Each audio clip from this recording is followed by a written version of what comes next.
Hello and welcome in X Weaver X. Today I got 20 tips that I wish I would have known when I started Legend of Zelda Echoes of Wisdom. Let's hop right into it. Okay, so hopping into the game, I'm going to try to keep this as spoiler free, only showing you like the first hour or two of things that you can come across. And also this tunic I have on is from an Amiibo. I have an Amiibo video. I'll link that up above so you can go ahead and check that out as well. Manifesting pots have more uses than just doing this and throwing them at enemies. You can actually jump inside pots. And you can use this as a stealth mechanic to go ahead and sneak past enemies or like the Royal Guards when you come across those playthroughs. But also, pots have another use as well. So you see the height here? You're going to come across a lot of these gaps in which you can't actually clear. But what you can do is you can jump in a pot, and the pot's going to give you an extra height when you jump out of it. So as you see, we just reached this platform in which we weren't able to reach before.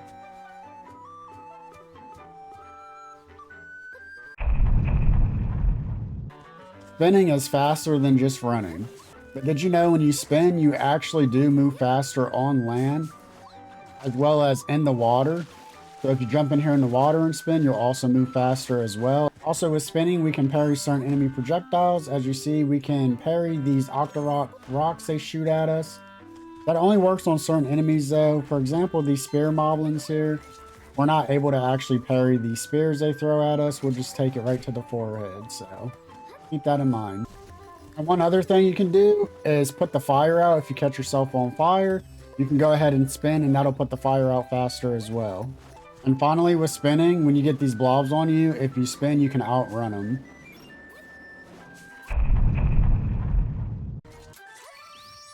You can shoot projectiles through fences.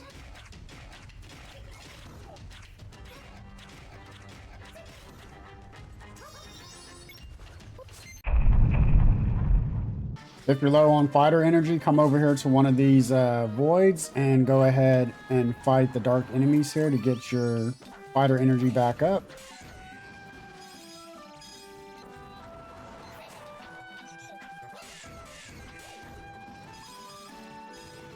Easy way to farm fighter energy. So did you guys know you can stack these plat booms? You guys know the plat booms give us a significant height advantage, as you see here. But once we get to the top of this plat boom, if we pop another one, we can actually stack these and get a significant height advantage. So as you see, this one goes up even higher. We'll pop another one. And depending on how many echoes you have, you can just keep doing this and go all the way out of bounds. As you see, we've hit the skybox and we are now out of bounds. If you're stuck on a ledge and you can't reach it, go ahead and spawn a pot, jump in it, and then jump out and you'll be able to reach it. Or you can go ahead and additionally pop sword fighter form and easily be able to reach up as well. The sign echo can actually provide useful information sometimes.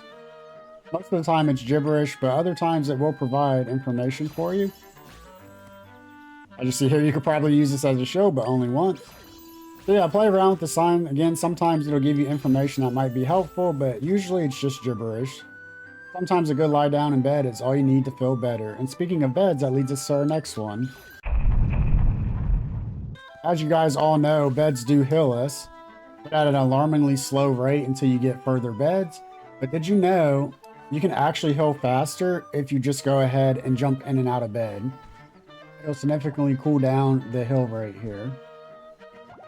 So as you see, if you just keep jumping and jumping out, you'll heal a lot faster. Now this is just a traditional one if we just lay there.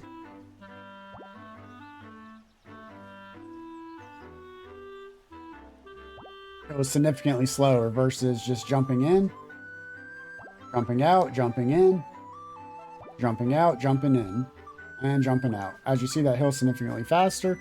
And also, you can use beds and dungeons in the middle of boss fights, and I highly recommend you do that. So here's a better example of using our environment to our advantage. As you see, we can just catch all of this on fire here, and then a chain reacts to everything. Also, if we find ourselves on fire, if we spawn a hydrosol and touch it, it'll instantly put the fire out as well, as you see. Just go over and touch the hydrosol, and the fire will be out. You can use the right analog stick to look around. Now, they do tell you this in the tutorial, but did you know if you right-click the thumbstick, we get a top-down view of what we're doing? This is actually very helpful when you're doing the dungeons to get a better look at things. But you can also do this here in dungeons, caves, and you can also do it in the overworld as well. So as you see, we get that top-down view also out here in the overworld. I'm not sure why they don't mention this in the tutorial. But again, this is very helpful when you're going through dungeons, so I would suggest using it. So this one's probably more useless than anything, but we can actually jump over ropes. You get it? Jump ropes. I know, I'm so lame. This one, like I said, is mostly a useless tip. When fighting tougher enemies, we can just use the Buzz Blob to our advantage. So you can just keep spawning him over and over again.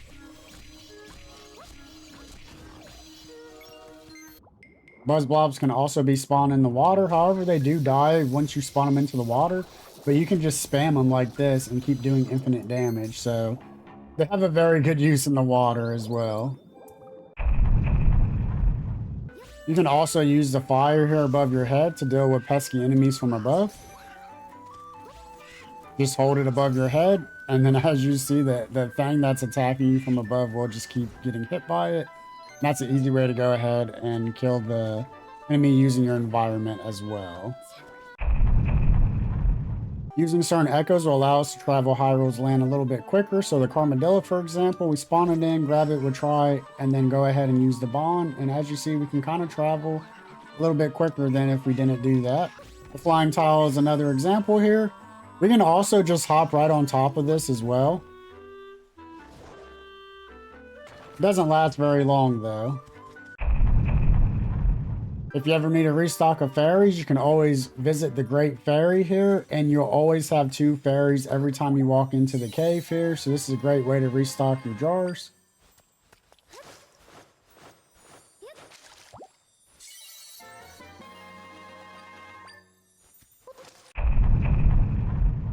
Following traditional Zelda format, crows will farm rupees for us. So when you spawn a crow in the first time it hits an enemy, it'll go ahead and farm some rupees for us. So as you see, we got rupees here. The crow will also gather the rupees for us if we don't grab them in time. So every time the crow hits an enemy for the first time, it is going to drop rupees for us like you see.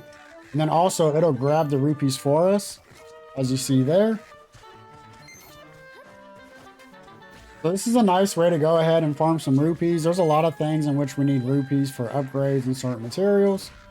So going out with crows and just having them attack enemies here, as you see, will always drop rupees. It's always on the first hit, by the way. So after one hit, it will not drop rupees on the second or third hit. But the first hit of every single enemy will always give you rupees. So it's an easy way to go ahead and farm up some rupees.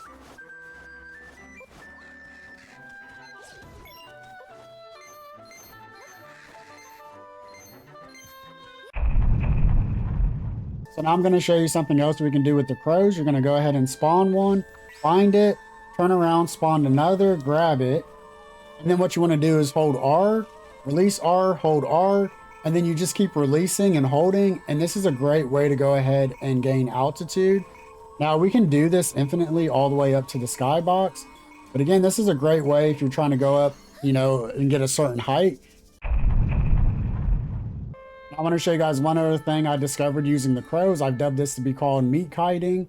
And so what we want to do is grab the meat, spawn the meat in, and then turn around and spawn a crow in, grab it, grab the meat, and then go ahead and hold R. And now whichever way that crow is facing when you go to pick the meat up, it's going to go ahead and just traverse you horizontally across the map. So this is a great way to go ahead and go whichever way you're trying to go and gain some altitude while you're at it. So as you see, we are getting higher up into the air. And if we leave this going infinitely, we will eventually hit the skybox. But again, this is a great way to traverse the map as well if you're trying to go any way, you know, horizontally. So you can go ahead and do that.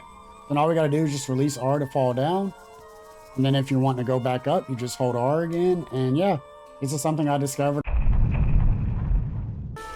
Certain echoes we can use to glide to other platforms, such as the Kisi here.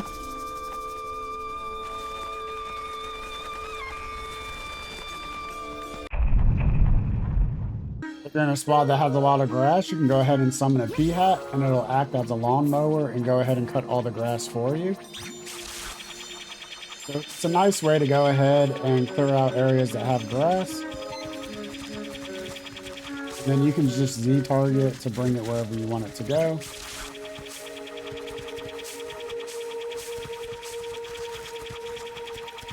Now we have our own little lawnmower. Okay, my final trick I want to show you guys is using Gira. So when we spawn Gira in, when we jump off the cliff here, he's going to give us a significant boost using his wind ability here. So this is a super fast way to traverse across the land. And then also you'll notice when we're on the ground here, we'll get like a Pegasus boot effect where we can just run super quick. And we're here in the desert going across the sand. And as you see, we're running super quick. So this is another way to traverse the map very quickly.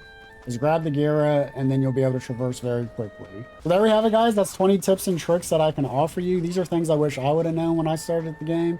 But after pouring about 30 hours in, these are things that I discovered.